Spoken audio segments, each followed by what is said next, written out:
Vos émissions préférées, elles sont toutes sur Radio Grand Lac.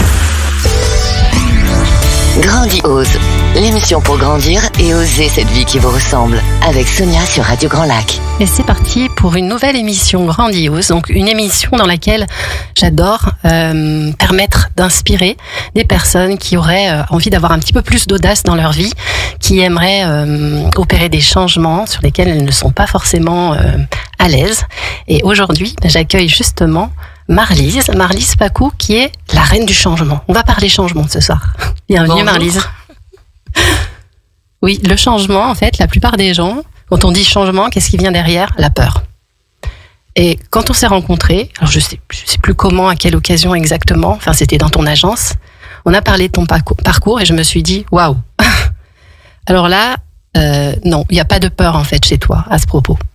Est-ce que tu peux nous dire un petit peu, te présenter et nous dire plus précisément, nous relater un petit peu comment est ta vie et tous les recommencements que tu as fait?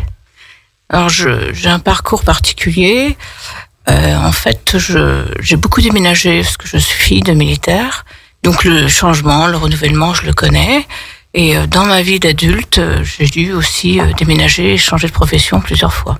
En fait, finalement, on en revient un peu toujours aux mêmes choses. C'est aussi ton héritage d'éducation de tes parents qui ont fait qu'ils avaient déjà cette base-là. Pour eux, c'était normal de changer grâce au fait qu'il était militaire, ton papa. Donc, tu as baigné dans cette vie-là. Oui, tout le temps. Je suis née en Allemagne. J'ai fait beaucoup de villes en Allemagne. Je suis revenue en France. J'avais 18 ans et après, mon père est parti en retraite. Donc, on s'est un petit peu stabilisé. Donc le changement, ça a été ton quotidien, ça l'est encore. Ça l'est encore, ça l'est depuis quelques mois, 6 mois, dans cette belle région de la Savoie. Donc les premiers gros changements que tu as fait, si tu nous parles un petit peu de ton parcours pro, on va mettre le focus là-dessus. Tu as démarré dans quoi ? Qu'est-ce que tu as fait ? Parcours pro, j'ai commencé à travailler dans l'immobilier, il y a 30 ans, où j'ai fait un BTS comptabilité. Puis au bout de 5 ans, je m'ennuie un petit peu. Donc, je suis rentrée dans le métier du transport. Rien à voir. Non, pas vraiment rien à voir. Mais très intéressant parce que c'est un métier qui m'a permis de voyager encore et de voir d'autres pays de l'Europe, d'avoir l'Italie, la Pologne, la Belgique, retourner en Allemagne également. Et c'est un métier où chaque jour est différent. On rencontre beaucoup de personnes, beaucoup de personnel, français, étrangers. Donc, très intéressant, très enrichissant. Donc, quand tu as eu, toi, l'habitude de bouger, de par tes parents, finalement, le fait de rester un peu statique ou de rencontrer toujours les mêmes personnes, c'est pas du tout dans tes valeurs. T'as besoin t'as besoin de ce changement, au final. T'as besoin d'avoir de la nouveauté et puis d'expérimenter et de voyager et de découvrir. Oui, c'est mon moteur, en fait. Oui. Le moteur, faire de belles rencontres, que ce soit des personnes en place ou des personnes quand je fais mes déplacements, oui, c'est mon moteur. Et donc, qu'est-ce qui s'est passé pendant ce métier donc dans le transport ? Qu'est-ce qui s'est passé au bout d'un moment ? T'en as eu marre aussi ? Alors, pas que j'en ai vraiment marre. Disons qu'il y a des événements. J'ai passé mes 2 dernières années à travailler en Pologne et la guerre en Ukraine a été un déclencheur puisque en Pologne, les Polonais sont mis en quête pour aider toute cette population ukrainienne qui ramenait leurs familles, leurs enfants. Et en revenant en France, mon fils m'a posé un challenge. Ah, ok. Donc le fiston, pareil que la mère. Oui, il est un peu comme moi, oui, tout à fait. Et c'était quoi ce challenge ? C'était de retourner 2 ans étudier, préparer un BTS immobilier pour après qu'on travaille ensemble. Donc tu étais repartie sur les bancs de l'école ? Je suis repartie, oui. J'ai fait mon BTS en distanciel. Pendant 2 ans, je l'ai préparé et je l'ai eu. Et puis, du coup, mon fils m'a dit, c'est bon, tu changes de région et tu viens. Mais à ce moment-là, le transport te plaisait plus ? Qu'est-ce qui a j'avais fait le tour, en fait. J'avais fait le tour et puis j'avais aussi un très grand patron qui m'a donné ma chance, qui prenait sa retraite, en fait. Et du coup, j'étais moins motivée parce que j'aimais bien travailler avec cet homme-là. Et voilà, j'étais moins motivée. Puis, il y avait aussi la séparation avec la famille. Mon mari, mes enfants, c'est très important de retrouver tout ça. Oui, donc dans ce que je comprends, il y a plus, toi, l'importance de la connexion avec les gens avec lesquels tu travailles qui est plus que le métier en lui-même, finalement. Oui, c'est très important. C'est primordial. Pour se sentir bien dans un métier, dans une société, il faut quand même que tout ce qui entoure, les personnes qui travaillent avec vous, à tous les échelons, soient en osmose avec ce que je pense. Sinon, c'est pas intéressant. Ouais. Mais avec la famille, c'est loin d'être évident quand même. C'est un double challenge, j'ai l'impression, parce qu'il y a retourner sur les bancs de l'école, retourner sur tes premiers amours, Mes premiers amours, oui, c'est ça. Renouer avec ça.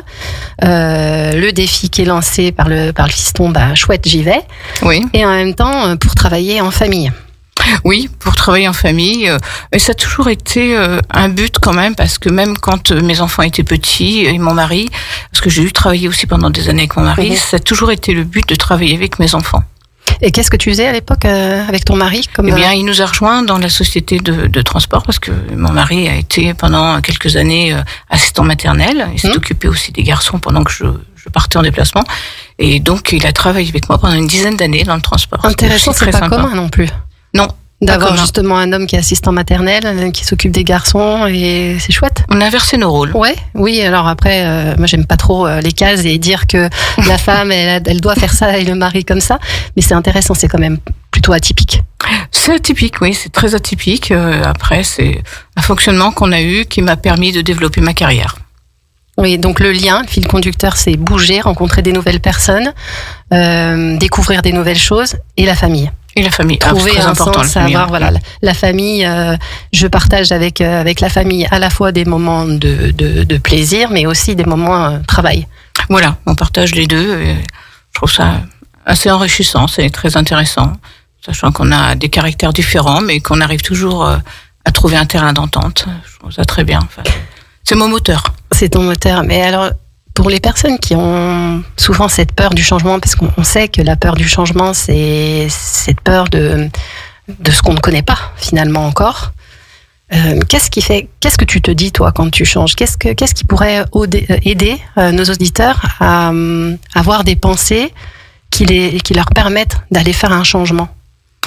Bien, peut-être penser à améliorer sa vie, améliorer son confort. Son confort surtout familial, améliorer ses relations avec ses enfants, avec ses parents ou ses frères et sœurs, ça dépend avec qui l'on travaille ou avec qui l'on est. Mais je pense que c'est surtout ça, essayer d'aller de l'avant, pas trop se retourner sur le passé parce que sinon on va avoir des notes de regret, mais essayer toujours de marcher vers l'avant. Ouais, ou alors le passé, on peut s'en servir quand il est porteur. Oui, tout à fait. Pour se féliciter d'avoir justement tellement avancé et avoir fait des changements qui permettent de dire je l'ai déjà fait plein de fois, alors je peux y aller de nouveau, je risque rien. Oui, effectivement, parce que les premiers changements, on se pose beaucoup de questions. Donc on se dit, est-ce que j'ai bien fait ? Est-ce que voilà. Ça t'est arrivé, toi, ça, quand même ?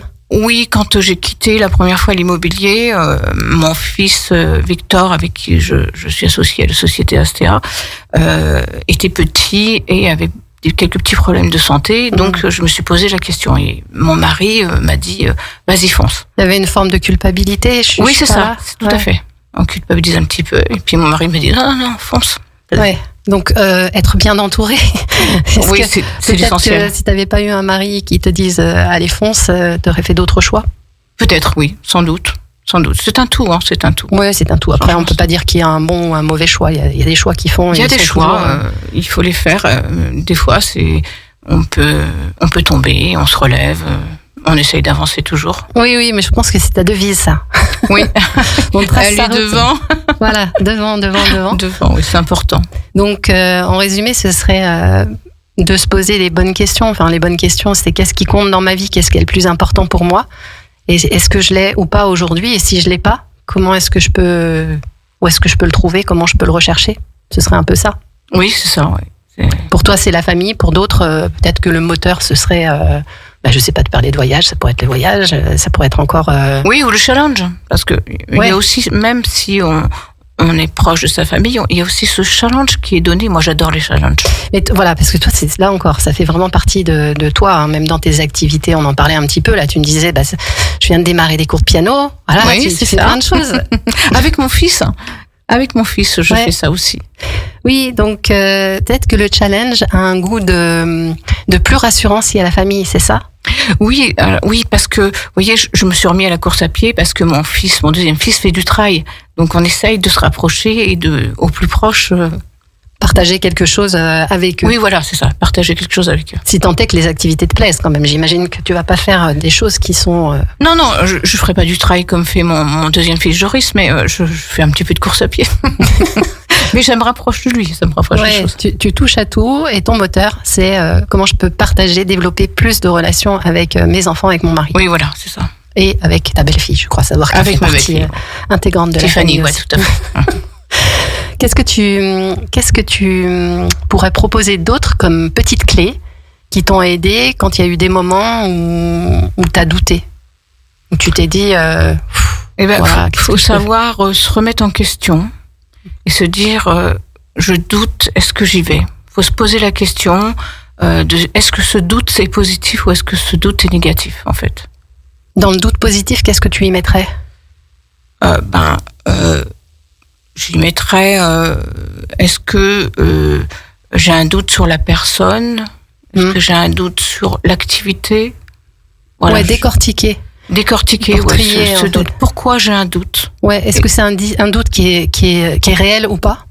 Oui, ou est-ce que c'est un doute qui peut te freiner en disant tu vas avoir ce doute tout au long de ton projet?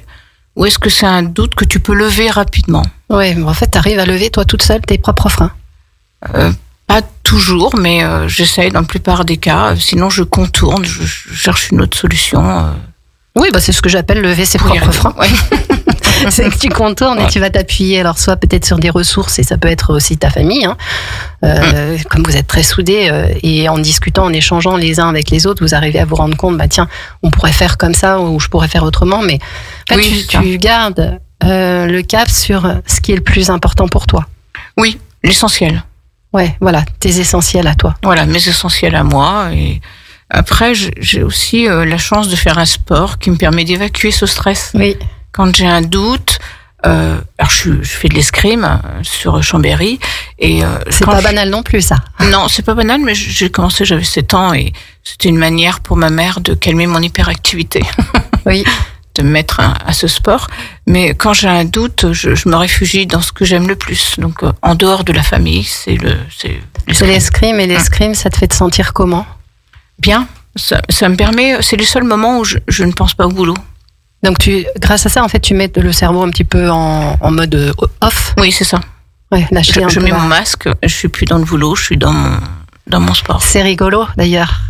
Je mets mon masque. C'est comme si je mets ma protection, il n'y a plus rien qui se passe autour, je me mets dans ma bulle. Oui, et voilà. Le masque, il est physique parce qu'il est réel, et puis en même temps, ça permet, ça coupe le mental. Ouais, hop, tu mets le masque et c'est automatique, c'est comme un rituel.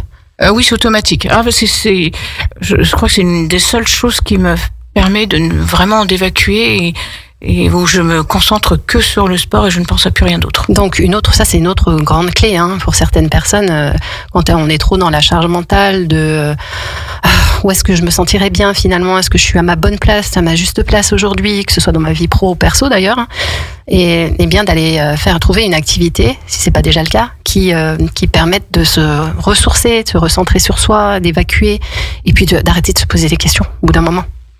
Alors oui, effectivement, que ce soit la marche ou que ce soit la course ou n'importe quel sport, je pense que toute personne qui a un changement de vie doit être, en dehors de la famille, doit s'accompagner d'un autre, ou alors ça peut être la musique, bien entendu, mais je pense que toute personne doit au moins avoir quelque chose de secondaire. Quelque chose à côté qui puisse l'épanouir aussi. Oui, s'épanouir aussi. Lâcher prise. Oui, tout à fait. Pour lâcher prise, ça permet après de revenir dans ce monde du travail ou ce monde de chemin qu'on a choisi serein. Un peu plus. Toi, tu as ce sentiment-là quand tu as terminé tes séances d'escrime, je sais pas combien de temps ça dure, mais tu as l'impression que tu as déposé plein de choses? Oui, ça dure en général 1h à 1h30 par séance, mais oui, ça dépose plein de choses. En fait, ça crée de l'endorphine en plus. Oui, je connais bien ça, mais avec la course à pied. Pour le coup, moi, je suis assez fan de course à pied. Et c'est ça. Et ça, chez moi, en tout cas, ça développe ma créativité. Ah oui, d'accord. J'ai beaucoup plus d'idées quand je vais courir Parce que justement, on lâche prise et que je suis plutôt en train de regarder les petits oiseaux et c'est quand on fait autre chose que là, il y a plein de belles choses qui arrivent. Donc voilà, toi pour l'escrime, c'est vraiment évacuer et rester c'est essoufflé. évacuer. C'est les seuls moments où mon cerveau arrive à se débrancher, déconnecter du travail. Eh ben, je te propose qu'on fasse une courte pause musicale, puis on se retrouve juste après. Sur les bords du lac du Bourget, la radio autrement. Radio Grand Lac. Grandiose, l'émission pour grandir et oser cette vie qui vous ressemble, avec Sonia sur Radio Grand Lac. On était en train de se dire que le changement, c'est la vie. C'est vrai, le changement, c'est la vie. On est de retour sur Radio Grand Lac dans l'émission Grandiose avec Marlise. Marlise qui a baigné dans le changement depuis toujours, parce que son papa était militaire. Et justement, là, pendant la pause musicale, on était en train de se dire, c'est fou, comme il peut y avoir des façons de réagir au changement différentes. Et c'est ton cas. C'est-à-dire qu'au sein d'une même famille, toi, tu as perçu le changement comme étant quelque chose de positif, de bon, qui te fait évoluer. Et ton frère, lui, c'est plutôt l'inverse. Ah oui, c'était très difficile pour lui à chaque déménagement. Il avait du mal à se refaire des amis, du mal à avancer. Du coup, il prenait un petit peu de retard à l'école, qui rattrapait après, bien entendu, mais c'était très compliqué. Dès qu'on annonçait un déménagement, c'était compliqué. Maintenant, il vit sur Lyon depuis plus de 30 ans. Et j'espère que quand il sera à la retraite, il nous rejoindra. Ça fera un changement pour lui, mais ce sera différent, parce qu'il va rejoindre ses neveux. Mais c'est vrai que pour lui, tout petit, ça a été très compliqué. Et l'adolescence, encore pire. Mais qu'est-ce qui peut expliquer ça? Qu'est-ce qui peut expliquer que dans ton cas à toi, c'était quelque chose qui te propulse, qui t'anime, et pas dans le sien? Qu'est-ce qu'il a pu percevoir, lui, de son côté, alors que vous avez vécu la même chose? Je pense que c'est une question de caractère. Ouais. Plus une question de caractère. Qu'est-ce qu'il a pu enregistrer comme étant une vraie épreuve? Je pense qu'il avait besoin de ses acquis, en fait. Il avait besoin de sa sécurité. Ouais, c'était un cadre qui était posé et ça le rassurait, et changer le cadre, oui, c'était difficile pour lui, ce changement de cadre qui intervenait tous les 3-4 ans quand même. Donc il fallait refaire des amis, tout quitter, refaire une autre vie, parce que on n'arrive pas forcément dans la même... Quand on est arrivé en France, c'était pas tout à fait la même culture qu'en Allemagne, donc il faut refaire tout ça. Ton frère est plus jeune ou plus... Il a 2 ans de moins que moi. Oui, donc en plus, vous n'êtes pas très loin, en fait, en termes d'âge. Non, et on a un frère aîné qui a 10 ans de plus que nous, qui, lui, est devenu militaire, justement. D'accord. Mais il s'y adaptait plus ou moins, il a fait avec. Lui, il est entre nous, en fait. Moi, j'étais très bien. Mon plus jeune frère, c'était plus dur. Et l'aîné, je pense qu'il faisait avec. Et est-ce qu'il n'y a pas déjà des clés, ou en tout cas, est-ce que tu as essayé de le rassurer ou de lui dire allez, viens, c'est plutôt chouette de déménager, mais peut-être qu'à cet âge-là, tu n'avais pas conscientisé que c'était facile? Non, je comprenais pas toujours pourquoi, et comme j'étais une fille très indépendante, en fait, j'essayais moi de mon côté de trouver des clés pour appréhender tout ça, mais ça se faisait assez naturellement. Mais quand on déménageait, en fait, les premières années, il était toujours collé à moi, les premiers temps. Puis après, il prenait petit à petit. Pour que tu le prennes sous son aile? Oui, c'est ça. Alors plus petit, oui, c'était ça, parce qu'il m'appelait toujours Mimine, t'es où? Et puis petit à petit, en grandissant, il a compris, mais voilà, c'était difficile. Et le cas de mon mari, là où on a déménagé il y a 6 mois pour rejoindre, comme j'ai dit, cette belle région qu'on adore. Et lui, maintenant, il n'a jamais bougé de sa région, et là, il est trop difficile. Et là, en fait, mais je pense qu'il accuse le coup du déménagement. Et il n'a pas réalisé, c'est peut-être toi qui as pris les choses en main aussi? Oui, c'est ça. Et donc il s'est laissé porter, puis maintenant il réalise. Maintenant il réalise, alors il est content parce qu'on est vers nos enfants, mais c'est plus difficile pour lui. Et c'est intéressant, ça rejoint ce que tu disais tout à l'heure, il reste peut-être accroché à des choses du passé, mais qui ne sont pas porteurs pour lui. À des choses où... Possible, oui. Oui, d'accord, mais là-bas c'était bien, mais il y a aussi des choses bien ici. Peut-être que... Oui, alors voilà, il y a le fait d'être avec nos enfants, puis le cadre ici est très agréable, donc c'est pour lui un changement, mais je pense qu'on est parti, ça s'est passé très très vite, parce qu'en même temps je faisais mon diplôme, on rachetait une société, le déménagement, et ça s'est fait en l'espace d'1 mois, tout ça. Et je pense qu'il a pas eu le temps, je dirais, de dire au revoir à sa région, parce qu'il est né dans cette région. C'est encore différent. Voilà, à plus de 50 ans, il a tout d'un coup déménagé. Même s'il était heureux, mais je pense qu'au fond de lui, il restait encore quelque chose là-bas. Et toi, d'avoir tout fait d'un coup comme ça, là? Non, ça me gêne pas, moi. Parce que c'est vrai que le changement, même s'il est voulu, c'est quand même une forme de deuil. À chaque fois qu'on passe, on passe toutes les phases. Même quand on décide de ce changement, on passe toutes les phases du deuil. En général, beaucoup plus rapidement, évidemment, mais elles sont quand même présentes. Alors, pas sur le déménagement. La seule chose difficile pour moi, ça a été de m'éloigner de ma maman qui a un Alzheimer. Ouais. C'est le seul point noir dans cette nouvelle vie qui est resté pour moi difficile, parce que je peux la voir maintenant que tous les 10 jours, et c'est le seul, parce qu'elle m'oublie encore pas, donc c'est le seul point noir. Oui. Mais il a fallu trancher et faire un choix que j'ai fait. C'est là quand tu disais tout à l'heure trier tes doutes. En fait, les doutes. C'était le seul doute que j'avais. C'était par rapport à ma maman, et on a questionné les médecins parce que au départ je voulais la ramener en Savoie. Les médecins nous ont dit non, elle est trop bien adaptée là, elle a ses repères. Donc faut pas ça va être à vous de faire l'effort de bouger. Oui, intéressant. C'est que le changement, pas à n'importe quelle condition. Pas à n'importe quelle condition. D'autant qu'en plus ta maman, j'imagine, elle peut plus vraiment être vraiment lucide, on va dire, sur le fait qu'elle décide elle-même de ce changement. Au contraire, elle a besoin de cette fois de sécurité, de repères. Et d'être rassurée. Et pourtant, elle a déménagé tous les 3-4 ans. Puisque c'est... Oui, bien sûr, elle a suivi cette vie-là. Mais aujourd'hui, c'est faire ce qu'il y a de meilleur pour elle et pour toi. Voilà, il a fallu trouver... alors, ce questionnement s'est fait... parce que il y a un an en arrière, je ne serais pas partie parce que maman est en phase de transition d'Alzheimer, donc encore totalement consciente du temps qui passe. Là, elle n'a plus une notion de temps qui passe, même si elle nous reconnaît. Donc, du coup, ça a été plus facile pour moi de faire le choix. Mais à un moment donné, dans sa vie, on a le choix des enfants, le choix des parents. Mon choix a été celui de mes enfants. C'est plutôt l'avenir. Voilà. Là encore, on est encore sur droit devant plutôt que derrière. Oui. Ça vient rejoindre ce que tu disais juste avant. Tout à fait. Même si cette petite chose qui reste, de se dire je me suis éloignée de ma maman. Ouais, et en même temps, j'imagine que tu as pu vérifier avec les médecins qu'elle était bien encadrée, qu'elle était entourée. Tout à fait. Tu laisses pas non plus. J'ai mon frère aîné qui est du coup plus présent, qui me remplace auprès de maman. Oui, vous avez trouvé un juste équilibre. Voilà, le juste équilibre qui fonctionne. Oui, tout à fait. En tout cas, t'es une sacrée. Non, pas plus que d'autres. Alors, il y a un prochain challenge là à venir. Oui, c'est de bien jouer au piano. Oui, donc c'est encore plus développer des activités pour toi, perso. Oui, et puis qui font du bien. Après, je suis bien là où dans l'agence. On est bien, on a une très bonne équipe.